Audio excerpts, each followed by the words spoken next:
네, 최근 가계부채가 7개월 연속 증가했습니다. 자, 영끌족이라고 하죠.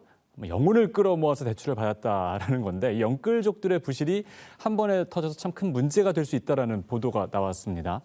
관련 내용 살펴보도록 하겠습니다. 금융위원회 거시금융팀 송병민 사무관 연결해 들어보겠습니다. 안녕하세요. 네, 안녕하세요.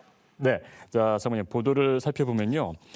가계부채가 계속 지금 쌓이고 있어서 이게 이제 한 번에 터지면은 금융 위기로 번질 수 있다라는 겁니다. 이거 어떻게 보십니까?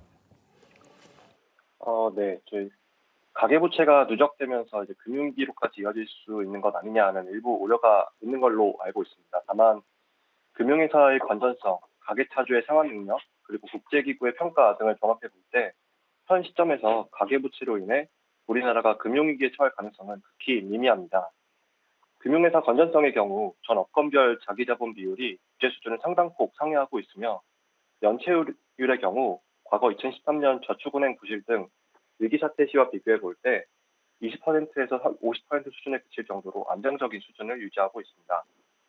가계차주의 상환 능력의 경우에도 우리나라의 엄격한 LTV 규제로 인해서 주담대 평균 LTV 수준이 44%에 그칠 정도로 안정적으로 관리되고 있으며 IMF나 피치 등 국제기구에서도 우리나라 가계부채가 다소가 높은 것은 사실이나 가계부채가 금융 전반의 시스템 리스크로 이어질 가능성은 매우 제한적이다고 공통적으로 평가하고 있습니다. 네, 이제 최근에 전 세계적으로 이제 긴축이 주요 핵심이죠, 방향인데 한국 같은 경우는 오히려 이제 가계부채 증가폭이 사상 최대를 기록하고 있다는 거죠. 그래서 이런 부분들 이제 가계부채를 줄여야 하는 시기에 감축이 좀 더디게 이루어지는 거 아니라는 의견이 있거든요. 어떻게 보십니까? 그렇진 않습니다. 최근 주택시장이 안정화되고 DSR 규제가 안착됨에 따라서 오히려 우리나라 GDP 대비 가계부채 비율은 2003년, 2004년 이후 18년 만에 처음으로 감소하는 등 가계부채 디레버리징이 이뤄지고 있습니다. 미국이나 일부 유럽 국가의 경우 글로벌 금융위기나 코로나 위기 등을 거치면서 가계부채 감축이 상당히 빠르게 진행된 바 있으나 이 경우 취약계층의 주거 불안이라든지 급격한 경기 침체 또는 재정 건전성이 악화되는 등 다양한 부작용을 수반했던 측면이 큽니다. 급격한 경제 위기를 거친 경우를 제외한다면 네덜란드나 덴마크 등 주요 선진국들도 GDP 대비 가계부채 비율을 100% 이내로 감축해 나가는데 통상 18년에서 20년 가까이 소요되었으며 우리나라도 경제적 충격을 최소화하면서 장기적인 관점에서 점진적으로 가계부채를 감축해 나가고 있습니다. 네, 이 가계대출 양적인 부분은 늘고 있지만 GDP 대비해서는 오히려 비율은 축소되고 있다는 말씀 들었습니다. 자, 그리고 마지막으로 이제 대출이 이렇게 늘고 있는 이유를 살펴보면 아무래도 이제 초반에 올해 초 대출 규제 완화가 좀 있었고요. 또 50만기 대출, 특례보금자리론 같은 그런 공급이 있었는데 이런 게 가계부채가 늘어난 원인 아니냐라는 보도가 있습니다. 이 부분 어떻게 보십니까?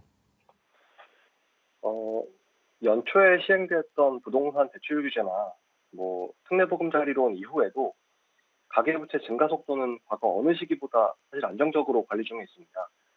2003년 들어 가계대출이 증가하기 시작한 4월부터 10월까지의 증가폭을 보더라도 월 평균 3.7조 원 정도인데 이는 과거 2020년, 2021년의 급등기의 동기간과 비교해 볼 때 38% 정도 수준이며 과거 9년으로 확대해 봐도 절반 이하 정도의 수준입니다. 아울러 연초에 시행되었던 대출 규제 정상화는 주택가격 급등기에 도입된 대출 규제, 예를 들어서 규제 지역에 대해선 다주택자는 주담대를 원천적으로 차단하는 규제와 같은 규제로 인해서 과도하게 제약된 주택 실수요 거래를 단계적으로 정상화하기 위함이었으며 여전히 17년도 이전보다 엄격한 수준을 유지하고 있음을 말씀드리겠습니다. 또한 특례보금자리론 같은 경우에는 서민 실수요층의 주거 안정을 위해서 공급한 것이며 유사한 대책이 있었던 시기, 예를 들어서 15년도나 20년도에도 40에서 50조 원 가까이 서민 취약계층을 위해서 공급되었음을 고려해 볼 때 과거에 비해서 절대 공급 규모가 크지 않습니다. 그리고 특례보금자리론은 연초 금리가 급등하고 자금시장이 불안했던 상황에서 서민 실수요층의 주거 안정과 장기 고정금리 대출을 통해서 가계부채의 질적 구조 개선에도 상당히 이바지한 측면이 있음을 말씀드립니다. 네, 말씀 잘 들었습니다. 지금까지 가계대출 동행과 관련해 금융위원회 송병민 사무관과 함께 짚어봤습니다.